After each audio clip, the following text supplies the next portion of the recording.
அனைத்து செய்திகளையும் உடனுக்குடன் தெரிந்து கொள்ள சப்ஸ்கிரைப் செய்யவும்.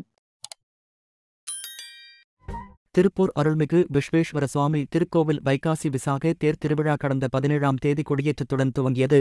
5ஆம் நாள் திருவிழாவில் பஞ்சமூர்த்திகள் புறப்பாடும் வெகு விமரிசையாக நடைபெற்றன.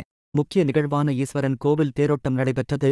விஸ்வேஸ்வரர் சுவாமிக்கு சிறப்பு அபிஷேக பூஜைகள் நடைபெற்றன. தொடர்ந்து சிறப்பு அலங்காரத்துடன் சோமஸ்கந்தர் திருத்தேரில் எழுந்தருளி பக்தர்களுக்கு அருள்பாலித்தார்.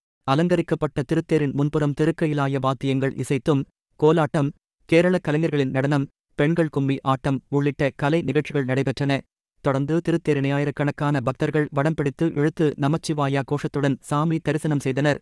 திருத்தேரானது ஈஸ்வரன் கோவில் வீதி, ஏஎஸ்சி பள்ளி வீதி, காமராஜர் வீதி உள்ளிட்ட முக்கிய வீதிகள் வழியாக வடம் பிடித்து இழுத்து வரப்பட்டு தேர்திடலை அடைந்து திருத்தேரோட்டம் நடைபெற்றது.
நம் திருப்பூரின் அனைத்து செய்திகளையும் உடனுக்குடன் தெரிந்து கொள்ள சப்ஸ்கிரைப் செய்யவும்.